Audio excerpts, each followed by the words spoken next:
نحمده ونصلي ونسلم على رسوله الكريم. أما بعد فأعوذ بالله من الشيطان الرجيم. بسم الله الرحمن الرحيم. إن الله يدخل الذين آمنوا وعملوا الصالحات جنات تجري من تحتها الأنهار والذين كفروا يتمتعون ويأكلون كما تأكل الأنعام والنار مثوى لهم وكأين من قرية هي أشد قوة من قريتك التي أخرجتك أهلكناهم فلا ناصر لهم أفمن كان على بينة من ربه كمن زين له سوء عمله واتبعوا أهواءهم مثل الجنة التي وعد المتقون فيها أنهار من ماء غير آسن وأنهار من لبن لم يتغير طعمه وأنهار من خمر لذة للشاربين وأنهار من عسل مصفى ولهم فيها من كل الثمرات ومغفرة من ربهم كمن هو خالد في النار وسقوا ماء حميما فقطع أمعاءهم. صدق اللہ العظیم. یہ سورۃ القتال یا دوسرا نام سورۃ محمد ہے. اس کے دوسرے رکوع کی پہلی آیات ہے. اللہ سبحانہ و تعالی نے گزشتہ آیات مبارکہ میں مسلمان اور اس جماعت کے درمیان جو اللہ کی تعلیمات کو نہیں مانتی بلکہ اس کا مقابلہ کرتی ہے ان کے درمیان فرق کو واضح کیا ہے کہ ان دونوں جماعتوں کے درمیان میں کس طرح بنیادی فرق موجود ہے. جیسے ان دونوں کے نظریات، افکار اور عمل میں فرق ہے،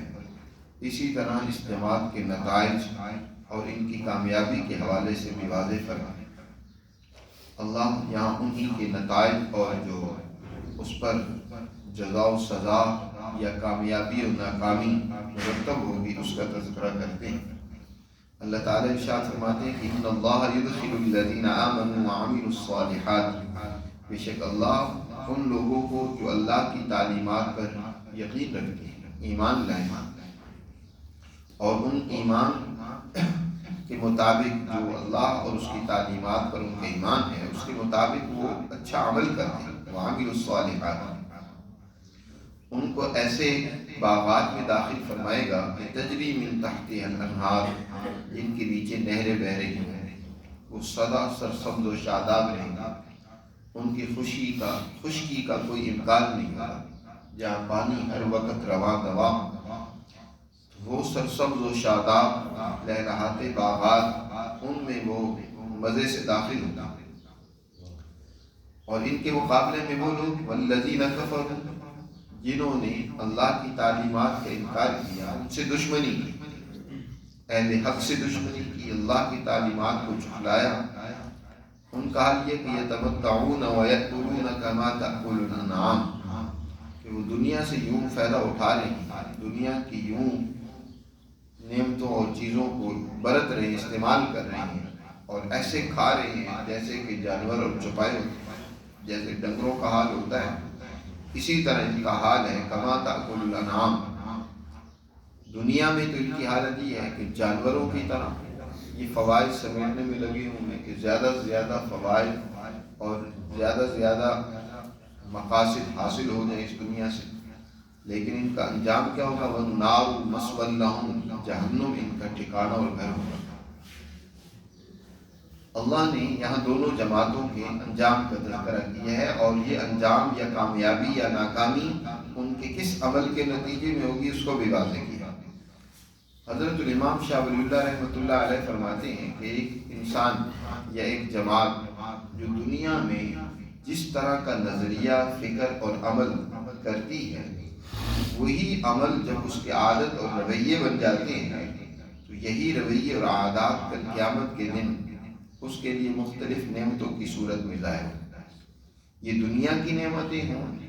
یا دنیا کی تکلیفیں اور اذیتیں، یہ در حقیقت بنیاد ہیں آخرت کی ان نعمتوں کا یا آخرت کی ان تکلیفوں اور سزاؤں کا. دنیا میں ہر نعمت در حقیقت جنت کی نعمت ہی کی بنیاد پر دنیا میں انسانوں کو ملتی ہے، اس کی اصل اور بنیاد اور سرچشمہ وہ جنت ہے۔ اسی طرح دنیا کی تکلیفیں جس قدر بھی ہیں، ان کی جو اصل مرکزی جگہ ہے وہ جہنم ہے، وہیں سے یہ تکلیفیں دنیا میں منتقل ہوتی ہیں۔ جیسے نبی کریم صلی اللہ علیہ وسلم نے ارشاد فرمایا، گرمیوں میں ظہر کی نماز جلدی پڑھو، اس لیے کہ یہ سورج کی تپش جو ہے نا، اور اس کے نتیجے میں یہ جو گرمی کی شدت ہوتی ہے، یہ بھی جہنم کے سانس لینے سے ہوتی ہے، یعنی اس کا اثر وہاں سے دنیا میں منتقل ہوتا ہے شدت حرارت کی صورت میں۔ تو دنیا کی تکلیفیں ہوں، یہ در حقیقت اس آخرت کی تکلیف کا کچھ حصہ ہے، اسی کے اثرات ہیں۔ یہ دنیا کی نعمتیں ہیں، یہ بھی ان آخرت کی نعمتوں کی ہی کچھ ثمرات اور نتائج دنیا میں انسانوں کو حاصل ہوتے ہیں۔ اسی طرح انسان جو یہاں اعمال کرتا ہے،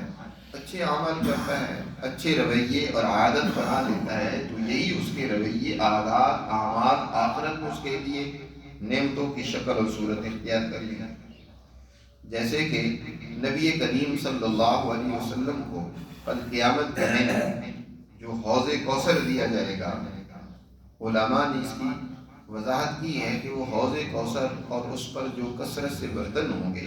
وہ در حقیقت آپ کا وہ فیضان ہے، آپ کی وہ ہدایت ہے جو آپ انسانیت کے لیے لے کر آئے ہیں۔ اس کی وسعت اسی قدر ہوگی جس قدر انسانوں نے اس کی ہدایت کو قبول کیا۔ قیامت تک انسانیت اس ہدایت کو قبول کر رہی ہے، تو اس لیے وہ حوض کوثر اتنا وسیع ہوگا، انسانی ہدایات کے مطابق جتنے ہدایت لینے والے لوگ ہیں اتنی اس کی وسعت ہوگی، اور جس قدر انہوں نے ہدایت کو قبول کی ہے وہ قبولیت برتن کی شکل اختیار کر لے گی کہ جتنے ہدایت کو قبول کرنے والے ہیں اتنی گویا کہ اس کے برتن ہوں گے۔ تو نبی کریم صلی اللہ علیہ وسلم کی اس ہدایت کا سرچشمہ کل قیامت کے دن حوض کوثر کی صورت میں اور اس کے اوپر اس قبولیت کو برتنوں کی صورت میں ظاہر کیا جائے گا۔ اسی طرح آخرت میں جنت میں جو انسان کے لیے، وہ حدیث میں آتا ہے نا، نبی کریم صلی اللہ علیہ وسلم نے فرمایا کہ معراج کی رات حضرت ابراہیم علیہ السلام نے فرمایا کہ اے محمد، اپنی امت کو میرا پیغام جا کر دے دینا کہ جنت کے بارے میں تمہارا یہ خیال اور تصور ہونا کہ وہ بہت بڑی لہلاتے کھیت یا باغات اور بڑی نعمتی حور و قصور محلات ہیں، نہیں۔ جنت تمہارے حق میں الکیان، کوئی چٹیل میدان ہے، لیکن اس کی زمین بڑی سرسبز و شاداب ہے، بہت ہی اس کی زمین زرخیز ہے، اس کی آبیاری اور کاشتکاری دنیا میں تم نے خود کرنی ہے، اس کا مٹیریل دنیا سے تم نے بھیجنا ہے، اور وہی جنت تمہاری بنے گی، وہی تمہارے باغات بنیں گے، نہریں بنے گی، وہی تمہارے لیے نعمتوں کی صورت میں ظاہر ہوگی۔ اب جیسے ایک اور حدیث میں آتا ہے کہ ایک مسلمان جب سبحان اللہ کہتا ہے، وہی اس کا اس باغ کے اندر، جنت کے باغ میں اس کا ایک بہترین درخت کی صورت میں وہ ظاہر ہوتا ہے، جس کی وسعت حدیث میں بیان کی گئی ہے کہ وہ چاہے اس کے نیچے عربی نسل کا گھوڑا 100 سال تک بھی دوڑتا رہے تو اس کی وہ سایہ ختم نہ ہو، لیکن اس نے اس درخت کا یا اس جنت کا وہ حصہ جو وہاں اس کے لیے ظاہر ہوا، وہ اس کی بنیاد یہ دنیا بنی ہے، دنیا کا عمل بنا ہے۔ انسان جس قدر یہاں اعمال کرتا ہے وہی اس کی جنت بنتی چلی جاتی ہے۔ تو ہم نے اپنی جنت کو خود بنانا، اس لیے فرمایا کہ جو ایمان لائے اور اس کے مطابق انہوں نے اچھا عمل کیا، ایمان کے مطابق عمل ہو تو عمل صالح کہلاتا ہے، اور اگر ایمان کے مطابق انسان کا عمل نہیں ہے، یعنی جس نظریے، فکر اور سوچ اور ہدایت کو اس نے قبول کی ہے اس کے مطابق اگر عمل اور کردار ہے تو وہ عمل صالح ہے، اس کے مطابق نہیں ہے تو عمل طالع اور غلط عمل ہے۔ اسی طرح یہ جو کافر ہیں، ان کا کیونکہ نظریہ اور فکر صرف دنیا ہی کا ہوتا ہے، وہ دنیا ہی کی خواہشات، دنیا ہی کے منافع اور فوائد حاصل کرنا چاہتے ہیں، وہ دنیا میں اقتدار بھی لیتے ہیں، تو ان کے پیش نظر چاہے وہ کتنی ہی پروپیگنڈے کریں حب الوطنی کے، قوم پروری کے، لیکن ان کا جو ان کی سوچ ہوتی ہے وہ انفرادی انتفاع سے، ذاتی فائدے سے آگے بڑھی ہوئی نہیں ہوتی، ذاتی گروہی فائدہ ان کا ہوتا ہے۔ اس کے لیے ہی ان کی ساری جدوجہد اور کاوش ہوتی ہے۔ اس کو قرآن نے یہاں بیان فرمایا ہے جانوروں کی حالت تشبیہ دی ہے کہ جیسے دیکھتے نہیں ہیں جانور، اس کو دوسرے اپنی برادری سے کوئی غرض نہیں ہوتی، اس کو ذاتی نفع اور فائدہ حاصل کرنا۔ ایک کتا ہے مثلا، آپ دیکھو گے کہ اس کے سامنے ایک وسیع مردار پڑا ہوا ہے، اتنا کہ اس سے کھایا نہیں جائے گا، لیکن وہ دوسرے کتے کو قریب نہیں آنے دے گا، اس کو کاٹنے کو دوڑے گا، اس کو بھگانے کی کوشش کرے گا کہ وہ اس مردار پر نہ آئے۔ اگر کوئی کتا آ جائے گا تو مردار کو چھوڑ کر یہ اس کے پیچھے لگ جائے گا۔ تو یہی حال ہوتا ہے اس سرمایہ پرست کا، اس ذہنیت کا جو اللہ کی تعلیمات کی قبولیت سے خالی اور عاری ہوتی ہے۔ وہ چاہے بڑے بڑے ملک ہوں، آج دیکھیں امریکہ ہے یا دنیا کی بڑی بڑی طاقتور جتنی بھی قومیں ہیں، ان کے پیش نظر چاہے وہ کتنی انسانیت کی باتیں کرتے رہیں، پروپیگنڈے کرتے رہیں کہ ہم تو جناب انسانیت کو مہذب بنانا چاہتے ہیں، ہم تو ایٹمی ہتھیاروں سے انسانیت کو پاک کرنا چاہتے ہیں، چاہے کتنی باتیں کرتے رہیں، لیکن ان کے پیچھے ان کے مقاصد ذاتی نفع، انفرادی، گروہی، ایک طبقاتی سوچ سے آگے بڑھے ہوئے نہیں ہوتے۔ وہ جھوٹے پروپیگنڈے ہوتے ہیں، عوام کو جمہوریت کا نعرہ دیں، تعظیم کا نعرہ دیں، اور چاہے کتنی باتیں کریں، عورتوں کی آزادی کی باتیں کریں، کچھ بھی کریں، لیکن پیچھے ذاتی مقاصد ہوتے ہیں۔ جانوروں کی طرح کی ان کی سوچ ہوتی ہے، جس کو قرآن مجید نے یہاں بیان فرمایا کہ والذین کفروا، وہ لوگ جنہوں نے اللہ کی تعلیمات کا انکار کیا، اور صرف انکار نہیں کیا، دشمنی پر، سچی جماعت کی دشمنی پر اترے ہوئے ہیں، یتمتعون ویأکلون کما تأکل الانعام، یہ اس طرح نفع اور فائدے حاصل کر رہے ہیں دنیا سے اور کھا رہے ہیں جیسے جانوروں کا عادت ہے، کما یأکل الانعام۔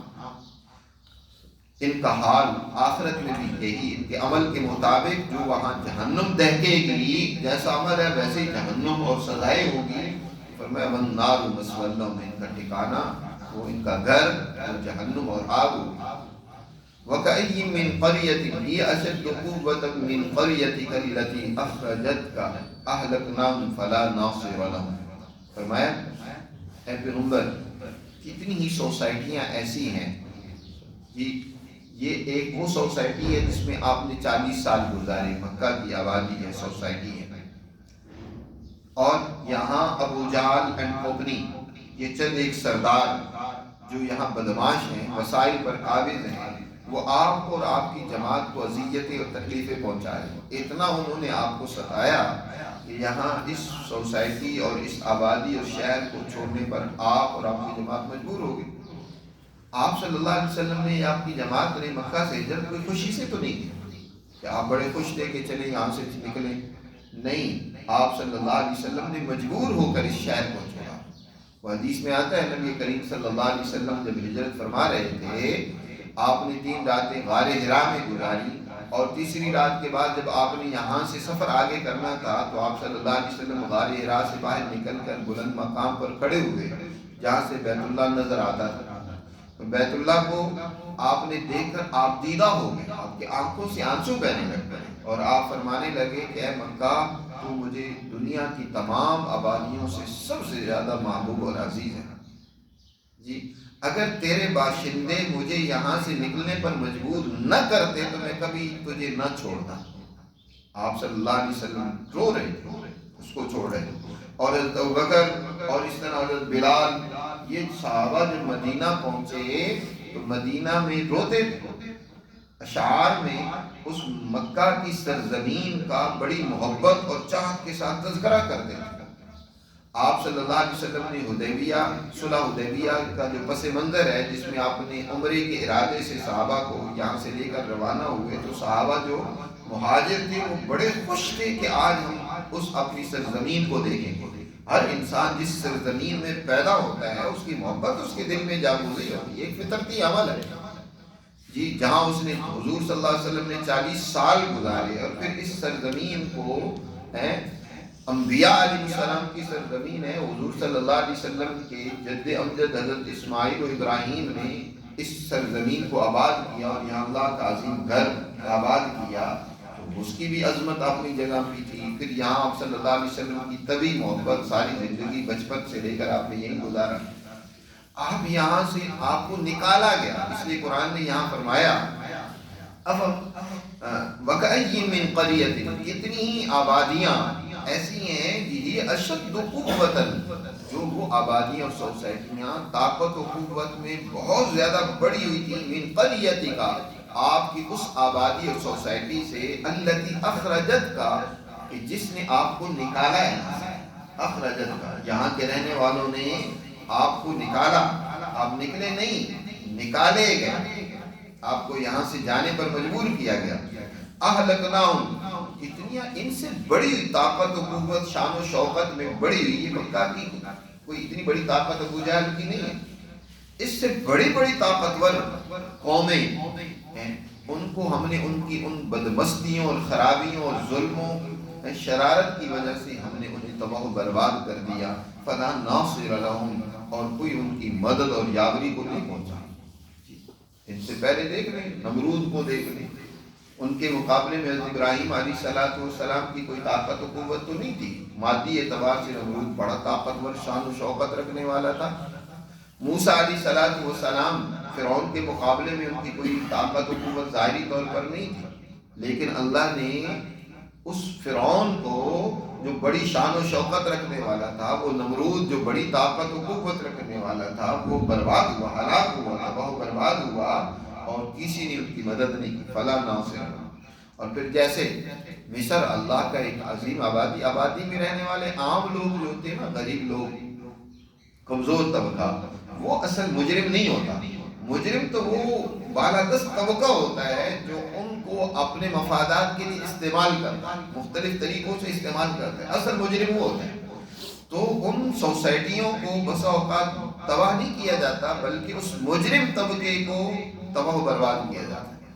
اور اس کا طریقہ یہ ہوتا ہے کہ اللہ ان کو کسی طریقے سے اس آبادی سے نکالتے ہیں باہر، جیسے کہ موسیٰ علیہ السلام مصر کی سرزمین، ایک مقدس سرزمین ہے، انبیاء وہاں تشریف لاتے رہے، حضرت یوسف علیہ السلام کا وہاں کردار موجود تھا، حضرت یعقوب علیہ السلام وہاں تشریف لائے، تو وہاں بہت سارے لوگ غریب طبقہ، محنت کش طبقہ رہتا تھا، اس لیے فرعون پر وہاں عذاب نازل نہیں کیا، بلکہ اس کو وہاں سے نکالا، وہاں سے اس کے لاؤ لشکر کے ساتھ جو اس کے اس ظلم میں معاون تھے، ان سب کو وہاں سے نکال کر بحر کلزم میں تباہ و برباد کر دیا۔ اسی طرح ابو جہل اینڈ کمپنی ہیں، یہ بدماش جو تھے، ان کو مکہ میں اللہ نے تباہ و برباد نہیں کیا، بلکہ مکہ سے نکالا، اور نکال کر بدر کے میدان میں لا کر ان کو تہس و نہس کر دیا، ان کو مسلمانوں کے ہاتھوں سزا دی، کیونکہ یہ سرزمین تو مقدس سرزمین تھی جو حضور صلی اللہ علیہ وسلم کو بھی معبود تھی، تو ان کو بھی بچایا، اور حضور صلی اللہ علیہ وسلم کو مستقبل میں یہ زمین بطور فتح کے بھی عطا کی۔ تو فرمایا کتنی بستیاں اور آبادیاں جو اس آبادی سے زیادہ طاقت و شان و شوکت رکھنے والی تھی، ہم نے ان کو ہلاک کر دیا، تو کیا یہ بچ جائیں گے؟ ہماری تباہی سے بچ جائیں گے؟ ان کو سمجھنا چاہیے۔ أَفَمَنْ كَانَ عَلَى بَيِّنَةٍ مِّن رَّبِّهِ كَمَنْ زُيِّنَ لَهُ سُوءُ عَمَلِهِ وَاتَّبَعُوا أَهْوَاءَهُمْ، کیا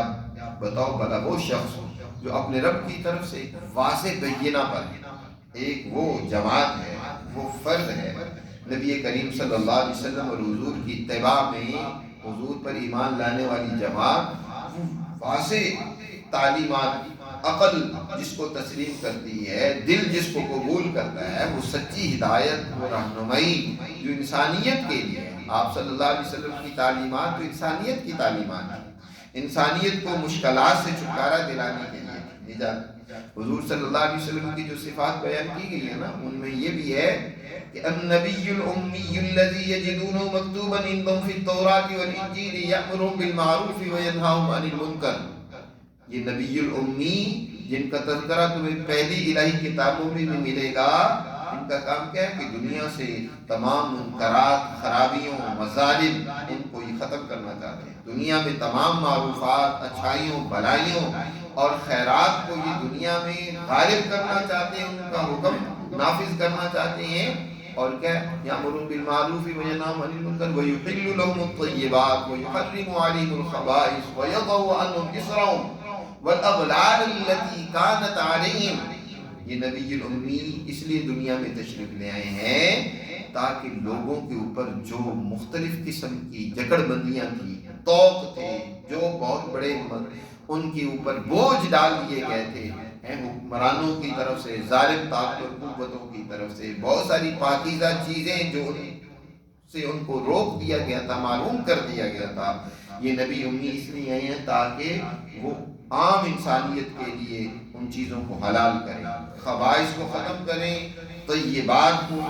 ان کا حکم نافذ کریں، انسانیت کی رسائی ان تک کو عام کریں، اور اسی طرح اغلال اور وہ توق اور وہ بیڑیاں جکڑ بندیاں وہ ان سے دور کر دیں، جس کی وجہ سے ان کی زندگی تلخ اور پریشان ہو کر رہ گئی۔ انبیاء دنیا میں انسانیت کے مظالم کے خاتمے کے لیے آتے ہیں، دنیا سے انسانیت کے اوپر جو طرح طرح کی حکمرانوں کی طرف سے مشقتیں ڈالی جاتی ہیں ان کو دور کرنے کے لیے نبی کریم صلی اللہ علیہ وسلم نے جو وہ خط لکھا ہرقل کے نام، اس میں بھی واضح طور پر آپ نے فرمایا اسلم تسلم یا عظیم الروم، اے رومی حکمران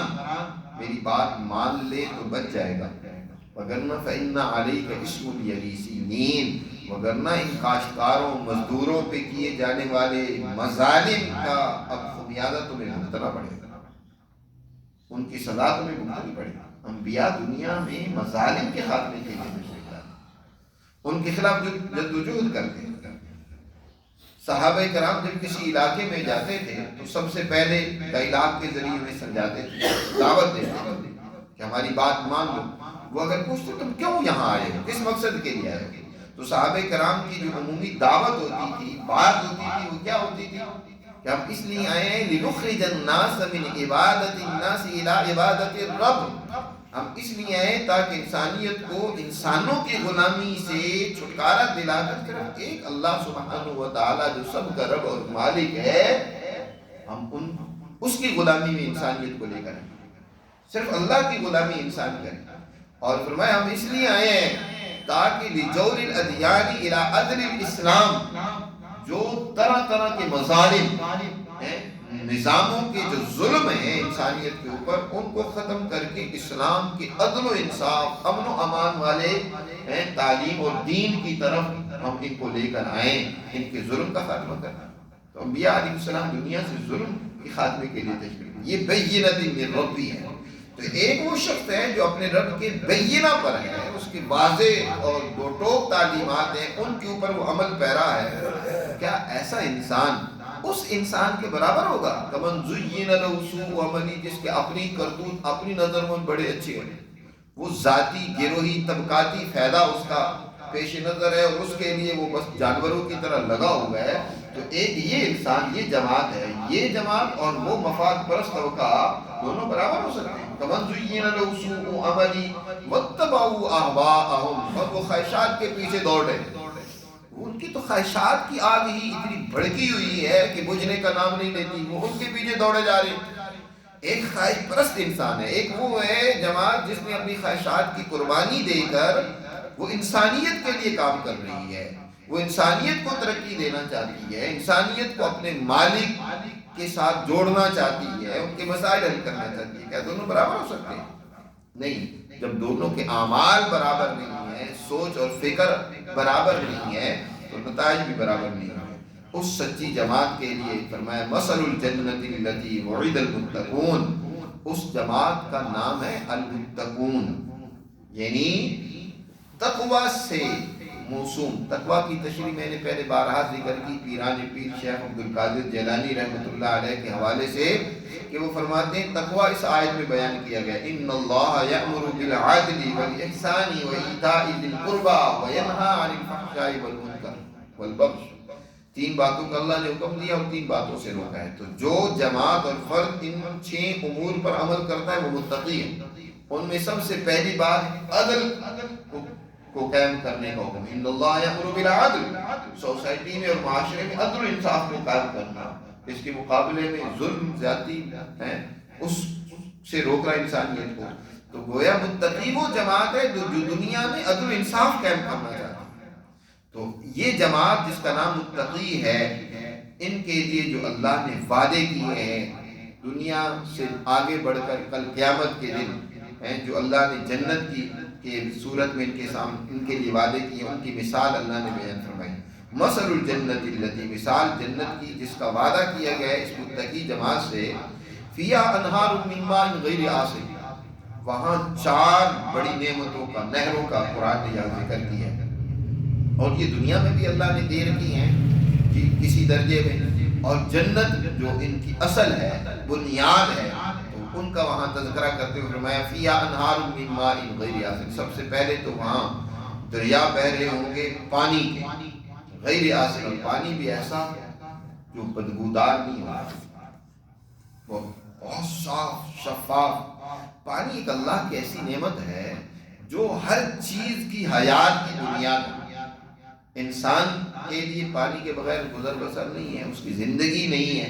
جانور ہیں ان کی زندگی اس کے بغیر نہیں ہے، بلکہ آپ ہر چیز کو دیکھیں گے، جس قدر نباتات ہیں، حیوانات ہیں، یہاں تک کہ جمادات ہیں، ان کی بھی بنیاد اصل پانی ہے۔ یہ پانی کے بغیر کوئی چیز اس کی حیات نہیں ہے۔ تو پانی صاف ستھرا ہو، صاف ستھرا اور خالص پانی، اس میں اگر تعفن مل گیا، بدبودار ہو گیا، تو وہ الٹا صحت کی خرابی کا سبب بنتا ہے، اور انسانی صحت برباد ہوتی ہے تو تکلیفوں میں مبتلا ہو جاتا ہے، جیسے کہ آج کل ہمارے ملک کا پانی خراب ہوتا چلا جا رہا ہے جی۔ تو پانیوں میں جب تعفن پیدا ہو جائے، جراثیم شامل ہو جائے، تو وہ تباہی و بربادی کا سبب بن جاتا ہے۔ تو اس کی اصل جو جنت میں جو اس کے دریا ہوں گے نا، حضور صلی اللہ علیہ وسلم نے ارشاد فرمایا دنیا میں 2 دریا ہیں، ظاہری اور 2 دریا ہیں باطنی۔ عرب میں 2 دریا جو ظاہری تھے، دجلہ اور فرات تھے۔ فرمایا یہ دجلہ اور فرات جو ہے یہ وہ نعمت ہیں، وہ پانی ہے جس کی اصل جنت میں وہاں سے یہ بہتے ہیں، اور ان کا اظہار دنیا میں ہو رہا ہے۔ آپ صلی اللہ علیہ وسلم فرمایا، اور ہر ملک والوں کو اللہ نے اس طرح کے دریا پانی کے دے رکھے۔ مثلا پاکستانیوں کے لیے دریا سندھ ہے، ستلج ہے، جو بنیادی، باقی چھوٹے چھوٹے جو دریا ہوتے ہیں وہ انہی میں ملحق ہو جاتے ہیں، وہ انہی میں جا کر گرتے ہیں اور ان میں شامل ہو جاتے ہیں۔ بڑے 2 دریا یہاں بھی ہیں، اسی طرح افغانستان والوں کے لیے دریائے آمو اور اس طرح ایک دوسرا دریا ہے۔ ہر ملک والوں کو اللہ نے یہ نعمتیں دے رکھی۔ اب یہ نعمتیں یہ سچی مسلمان جماعت تو ہر انسان کے لیے عام کر دی ہے، ہر انسان کو خالص اور صاف و شفاف پانی ملنا چاہیے۔ سچی جماعت تو یہ چاہتی ہے۔ صحابہ کرام نے کوئی قدغن نہیں لگایا تھا، بلکہ ہر ایک کی رسائی صاف ستھرے پانی تک کی۔ اب مدینہ منورہ میں صاف شفاف پانی کہیں گی کنواں پیر روما۔ حضرت عثمان غنی رضی اللہ تعالیٰ عنہ نے ایک یہودی کی ملکیت میں ہے، اس کو خرید کر ساری سوسائٹی کے لیے بلا تفریق،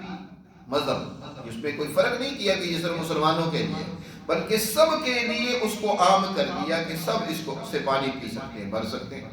لیکن یہودی تھا، اس کو صرف خالص کیا ہوا تھا اپنے لیے، اپنی ترقی کے لیے، اپنے مالی نفع کے لیے، اس سے کمائیاں کرتا تھا۔ یا اسی طرح دنیا کے جو دوسرے حکمران ہوتے ہیں تو وہ یہی کرتے ہیں کہ خالص صاف شفاف پانی اپنے لیے، جیسے فرعون نے اپنے محل کی طرف خالص صاف شفاف پانی کی نہر دریائے نیل کی پہنچا رکھی ہے، تو اس کے محل تک وہ پانی صاف شفاف پہنچ رہا ہے، اور عام آدمیوں کی تک کی اس تک رسائی نہیں ہے۔ جو عام آدمی کو جو پانی ملتا ہے وہ گندلا پانی ہوتا ہے، وہ اس سے فائدہ نہیں صحیح طریقے سے اٹھا پاتے۔ تو جو سچی متقی جماعت ہے وہ اس پانی کو عام کرتی ہے۔ اسی کا نتیجہ اور اثر یہ ہے کہ کل قیامت کے دن اس کو وہاں بھی جنت میں ایسے دریا ملیں گے جن کا پانی متغیر نہیں ہوگا، غیر آسن۔ اور دوسری نہر جس کا یہاں قرآن نے ذکر کیا، وَأَنْهَارٌ مِّن لَبَنٍ لَمْ يَتَغَيَّرْ طَعْمُهُ، اور ایسی نہریں، دودھ کی نہریں ہوں۔ دودھ اللہ کی بہت بڑی نعمت ہے۔ دودھ وہ ایک نعمت ہے جس کے اندر اللہ نے غذائیت بھی بھرپور رکھی ہے اور پانی کے اثرات بھی اس میں رکھے۔ یہی وجہ ہے کہ بچے کے لیے بچپن میں دودھ سے بہتر کوئی غذا نہیں ہوتی، اس کو کوئی اور ٹھوس غذا نہیں دی جاتی، یہی اس کے لیے غذا ہوتی ہے جو اس کے نشو و نما کا اصل زمانہ ہوتا ہے، اور تیزی سے وہ بچہ ظاہر آگے بڑھتا ہے، اس میں توانائی اور طاقت و قوت پیدا ہوتی ہے۔ تو یہ نعمت اتنی بڑی ہے کہ اللہ آخرت میں جنت میں بھی اس متقی جماعت کے لیے جو ہے دودھ کی نہریں بہائے گا۔ اور دودھ بھی ایسا، دنیا میں تو دودھ جب کچھ وقت پڑا رہے تو خراب ہو جاتا ہے، گرمیوں میں جلدی خراب ہو جاتا ہے، لیکن جنت کا دودھ ایسا ہوگا کہ لم یتغیر طعمہ، جس کا ذائقہ بدلے گا نہیں، ہمیشہ اصل ذائقے، اوریجنل ذائقے، جیسے کہ دودھ جانور سے نکالا جائے ویسے اس کا ذائقہ جنت کے دودھ کا ہوگا، اس میں کوئی تغیر نہیں ہوگا، قرآن نے بیان فرمایا۔ تو یہ جنتیوں کو، متقی جماعت کو اس لیے ملی کہ دنیا میں انہوں نے خالص دودھ انسانیت کو بانٹا، تقسیم کیا، ان کی رسائی ان تک کی۔ حضرت عمر فاروق رضی اللہ تعالیٰ عنہ بیت المال کے جو جانور ہوتے تھے وہ غریبوں میں بانٹ دیتے تھے، تقسیم کر دیتے تھے، اونٹنیاں بانٹ دیتے تھے، بکریاں بانٹ دیتے تھے، دودھ دینے والی گائیں بانٹ دیتے، غریب آدمی کو بلا کر کہتے کہ یہ گائے لے جاؤ، یہ اونٹنی لے جاؤ اور اس کا دودھ پیو، جب دیکھو اس نے دودھ دینا بند کر دیا تو یہ واپس چھوڑ جانا اور دوسری لے جانا۔ لوگوں کی، ہر آدمی کی رسائی عام کرتے تھے کہ دودھ ہر ایک تک پہنچنا چاہیے، لوگ اس کے دودھ سے فائدہ اٹھائیں۔ تو جنہوں نے دنیا میں انسانیت کو یہ نعمتیں بانٹی ہیں، تقسیم کی ہیں، اللہ اس کے بدلے میں جنت میں بھی ان کو نہروں کی صورت میں،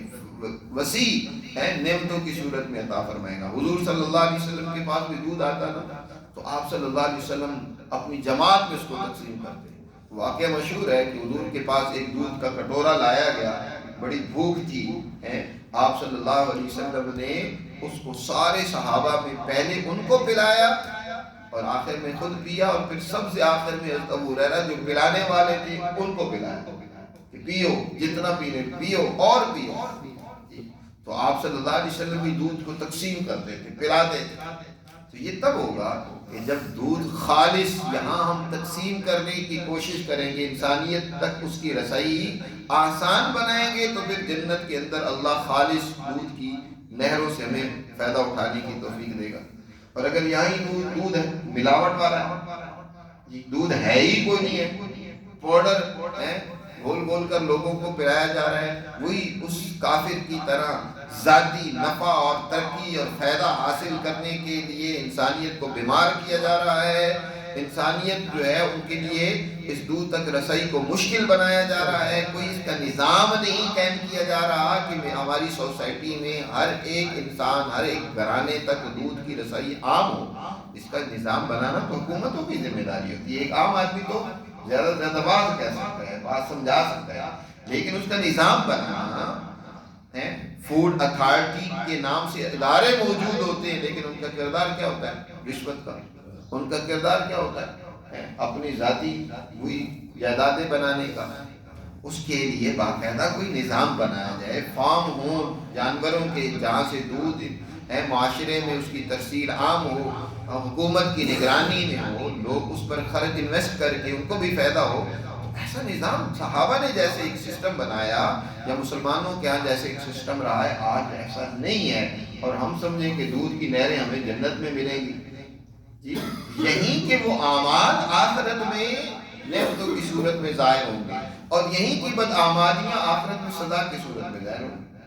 تو فرمایا وَأَنْهَارٌ، جنت میں دودھ کی نہریں ہوں گی، لم يتغیر طعمہ، وَأَنْهَارٌ مِّن خَمْرٍ لَذَّةٍ لِّلشَّارِبِينَ، اور نہریں ہوں گی شراب کی جو پینے والوں کے لیے بڑا مزیدار ہوگا، لَذَّةٍ لِّلشَّارِبِينَ، شراب کی نہریں بھی۔ یہاں 4 قسم کی نہروں کا ذکر کیا، ہم میں سے تیسری نہر شراب کی ذکر کی ہے، لَذَّةٍ لِّلشَّارِبِينَ، جو پینے والوں کے لیے بڑا مرغوب ہوگا، لذیذ ہوگا۔ بعض حضرات نے یہاں اس عبارت سے، قرآن کی اس آیت سے ایک استدلال کر کے کہا کہ دیکھیں دنیا میں پھر شراب کیوں حرام ہے؟ جب جنت میں یعنی جنت کو شراب ملے گی تو، اور دودھ بھی ان کو ملے گا، خالص پانی، اور اسی طرح آگے چوتھی نہر خالص شہد کا ذکر آ رہا ہے، جنت میں یعنی جنت کو ملے گا، جب وہاں جنتیوں کو ملے گا تو یہاں شراب کیوں حرام ہوگا؟ یاد رکھو یہ شراب یہاں جو حرام ہے وہ والی حرام کی گئی ہے جو انسان کو مست بنا دے، جانور بنا دے، جو انسان کی عقل کو معوف کر دے، وگرنہ وہ شراب، اس کو شراب آپ کہہ رہے ہیں، شراب بمانے مشروب، ویسے تو جس کے اندر نشہ پیدا ہو جاتا ہے نا اس کو خمر کہتے ہیں، جو انسانی عقل کو ڈھانپ لیتی ہے، لیکن ایک مشروب ہے جس سے وہ شراب بنتی ہے نا، اس میں نشہ اتنا داخل کر دیا جاتا ہے، جیسے کھجور ہے، اس کو نشہ آور بنا دیا جائے کہ انسانی عقل ہی موف ہو جائے اور اس کے اندر درندگی اور حیوانیت پیدا ہو جائے اور وہ اپنی کوئی عزت کا بھی خیال نہ کرے اور عزت کے درپے آزار ہو جائے اور صرف حیوان بن جائے. یا اسی طرح جو انگور ہے اس کے شیرے سے اچھی شرابیں اسی سے یہ لوگ بناتے ہیں, انہی چیزوں سے بناتے ہیں, لیکن اس میں ایسی آمیزش کرتے ہیں یا ان میں ایسا تعفن پیدا کرتے ہیں کہ وہ نشہ آور ہو جاتے ہیں. لیکن اگر نشہ آور نہ ہو, صرف خالص مشروب ہو, تو اس کے پینے کی تو ممانعت شریعت میں نہیں ہے. مثلا زبیب جس کو کہا جاتا ہے, نبی کریم صلی اللہ علیہ وسلم عائشہ صدیقہ رضی اللہ تعالیٰ عنہ فرماتی ہیں کہ ہم رات کو کیا کرتے تھے, حضور صلی اللہ علیہ وسلم کے لیے پانی میں کھجوریں بھگو دیا کرتے تھے اور صبح انہیں کھجوروں کا وہ جو ملیدہ ہوتا تھا, وہ جو مشروب ہوتا تھا, وہ ہم آپ صلی اللہ علیہ وسلم کو پلایا کرتے ہیں. اس میں طاقت پیدا ہو جاتی ہے, توانائی آتی ہے, یہ طاقت فراہم کرنے والی. جیسے دودھ انسان کو طاقت دیتا ہے, یہ نعمت بھی طاقت دیتی ہے. حضرت عمر فاروق رضی اللہ تعالیٰ عنہ, ان کا جو وہ برتن تھا وہ کشمش کے اس شیرے سے وہ ہر وقت بھرا رہتا تھا, استعمال کرتے, طاقت پیدا ہوتی. اور اس طاقت نشہ نہیں آتا تھا, وہ طاقت پیدا, اچھا مشروب ہے. تو آج بھی ان مشروبات کو استعمال کرنے کی اجازت ہے. خمر کی ممانعت کی گئی ہے جو انسانی عقل کو معاف کرتی ہے, جس میں نشہ پیدا ہو جاتا ہے, اس کی شریعت نے ممانعت کی ہے. وگرنہ جو شراب یعنی مشروبات ہیں اس طرح کی جو انسانی طاقت اور قوت کا ذریعہ اور سبب بنتے ہیں, تو ان کو جب تک ان میں نشہ پیدا نہ ہو جائے ان کو استعمال کرنے کی یہاں دنیا میں بھی اجازت ہے. وَأَنْهَارٌ مِّنْ عَسَلٍ مُّصَفًّى, اور اسی طرح جو خالص شہد, خالص شہد کی بھی نہریں ہوں. عسل ایسا شہد جو مصفہ, جسے بالکل صاف ستھرا کر دیا گیا, اس میں ذرہ بھی موم کی ملاوٹ نہ ہو. آج عام طور پر جو شہد ملتا ہے نا اس میں موم ملا ہوا ہوتا ہے. اکثر لوگ کہتے ہیں کہ جو شہد جم گیا نا وہ خالص نہیں ہے, حالانکہ یہ پہچان نہیں ہے خالص ہونے کی, کیونکہ جمے گا وہ شہد جس میں موم زیادہ ہوتا ہے. جس میں موم زیادہ ہوتا ہے نا وہ جم جاتا ہے, کیونکہ موم تو جما دیتی ہے. خالص شہد وہ جب جتنا صاف ہوگا اتنا وہ نہیں جمے گا. اگر خالص شہد بھی ہے لیکن موم کی ملاوٹ, اس میں موم جس کے اندر سے وہ نکلتا ہے شہد, اس کی ملاوٹ زیادہ ہو تو وہ جم جائے گا. جنت میں جو وہ شہد ہوگا اس میں موم کی یا کسی اور چیز کی ملاوٹ نہیں ہوگی بلکہ خالص ہوگا. تو یہ بھی اسی وقت انسان ان نعمتوں سے فائدہ اٹھائے گا تو دنیا میں اس نے کیا اس شہد کو عام کیا. اگر دنیا میں آپ نے ہائیڈروجن بمبوں سے طرح طرح کے آپ نے زہریلے مادے دنیا میں پھیلا کر انسانیت کو قتل کر کے اس کے اثرات یہاں تک پھیلا دیے کہ مکھیاں تک مر گئی. شاید وہ خالص نہیں رہا, یہاں دنیا میں ملاوٹیں اور ظلم اور فساد آپ نے اور زہر پھیلا دیا جس سے انسانیت اس بڑی نعمت سے معروف ہوگی. تو آخرت میں تمہیں کہاں خالص شاید ملے گا, آخرت میں تو پھر جہنم ہی تمہیں ملے گی. جو دنیا میں ان چیزوں کو خالص کرتا ہے, امن قائم کرتا ہے, ہر ایک دن جہاں تک کہ شہد کی مکھیوں کے لیے بھی وہ انتظامات کرتے ہیں کہ وہ انسانیت کو خالص شہد فراہم کریں, ان کے لیے اللہ نے آخرت میں شہد کی خالص نہریں جاری کر دی ہیں. عسل مصفی وَلَهُمْ فِيهَا مِن كُلِّ الثَّمَرَاتِ, اور ان کے لیے ان جنتوں میں ہر طرح کے پھل بھی ہوں گے, پھلوں ہر طرح کے پھل ہوں گے جو بھی وہ چاہیں گے. وَمَغْفِرَةٌ مِّن رَّبِّهِمْ, مزید یہ کہ ان کے رب کی طرف سے مغفرت بھی ہوگی. یہ جن نعمتوں کا پہلے ذکر کیا گیا ہے یہ تو ابتدائی کر نزولاً, ان کو نزول کہا جاتا ہے. من رب الغفور الرحیم, یہ رب العالمین کی طرف سے پہلی مہمانی ہے. حضرت شاہ عبد الرحیم دہلوی رحمۃ اللہ علیہ, حضرت امام شاہ ولی اللہ رحمۃ اللہ علیہ کے والد ماجد, ان کے بارے میں آتا ہے کہ جب ان کا انتقال ہوا تو کسی نے ان کو خواب میں دیکھا اور وہ جب جنت میں پہنچے اور ان کو اس طرح کی نعمتیں دی گئی, بڑے پریشان ہوئے, رونے لگ پڑے. یا اللہ, کیا یہ ساری زندگی انہی کھانے پینے کے لیے ہم نے گزاری تھی؟ ہم نے تو ساری زندگی مشق کی تھی تیری ذات کے لیے, تجھے سامنے رکھ کر ہم بندگی تیری کرتے رہے, تیری اطاعت کرتے رہے, تیرے نور کو دیکھنے کی کوشش کرتے رہے, اور یہاں بھی اگر وہ صرف کھانا پینا ہی تھا تو ساری زندگی تو ہماری جس مقصد کے لیے گزری ہے اس کا تو کوئی فائدہ نہ ہوا. تو اللہ کی طرف سے کہا گیا کہ یہ تو نزول ہے، نزول کہتے ہیں جب کوئی مہمان آتا ہے نا، تو مہمان گھر میں ہے تو سب سے پہلے جو اس کو کچھ مشروب وغیرہ یا اس کو چائے بسکٹ دی جاتی ہے، کھانا وغیرہ تو بعد میں ہوتا ہے، اصل تواضع تو بعد میں ہوتی ہے. جو پہلے ابتدا میں کچھ تھوڑے بہت اس کو مشروبات دیے جاتے ہیں کہ تھکا آ رہا ہے تو کچھ کھا پی لے، تاکہ تھوڑا جسم میں طاقت بھی پیدا ہو جائے، آرام اور راحت بھی مل جائے.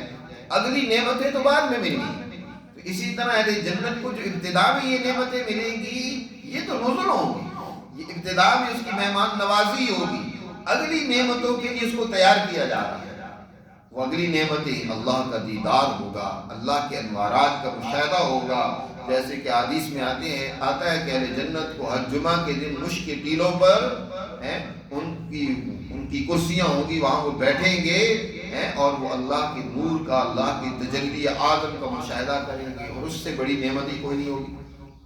اگلی نعمتیں درجہ بدرجہ اس میں انسان ترقی کرتا چلا جائے گا. تو باہر کیا فرمایا، اسی لیے فرمایا مغفرت من ربہم، ان کا رب ان کو ڈھانپ لے گا. مغفرت کے معنی ہوتا ہے ڈھانپ لینا، گناہوں کو ڈھانپ لیا جائے،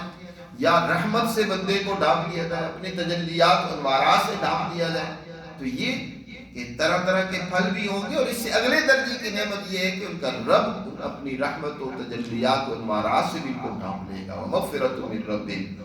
تو ایک یہ انسان ہے جی جس کے لیے اللہ نے نعمتیں تیار کر رہی ہیں. دوسرا وہ ہے کمن ہوا خالد فی النار، جو ہمیشہ جہنم میں رہنے والا ہے اپنی بدعمالیوں کی وجہ سے، دنیا میں ظلم و ستم اور مفاد پرستیوں کی وجہ سے، اور ان کو وہاں ایسا کھولتا ہوا پانی پلایا جائے گا فقطع امعاءہم، جو ان کی انتڑیوں کو بھی کاٹ کر رکھ دے گا. جب وہ پانی ان کو پلایا جائے گا، اندر جا کر وہ ایسی آگ لگا دے گا، ایسا ان کو جلا کر انتڑیوں تک کو بھی کاٹ دے گا، جو اس کی مقصد سے خارج ہونا شروع ہو جائے گا. تو وہ اور یہ دونوں برابر ہیں. اس لیے جیسے دنیا میں اعمال ایک جیسے نہیں ہیں، ویسے ہی انجام بھی ایک جیسا ہے. قرآن مجید میں یہاں بڑی تفصیل کے ساتھ دونوں جماعتوں کا تذکرہ کیا ہے کہ کون سی جماعت وہ کامیاب ہوگی اور کن مراحل اور کن مقامات پر پہنچے گی، اور کون سی جماعت کہاں پہنچے گی، اس کا تذکرہ کی ہے. آگے تیسری جماعت کا قرآن نے ذکر کی ہے، یہاں سے لے کر آخر سورت تک، جس کو منافق جماعت کہا جاتا ہے، اس کی حالات کا قرآن نے بیان کیا. اس پر انشاءاللہ آئندہ درس میں بات کریں گے.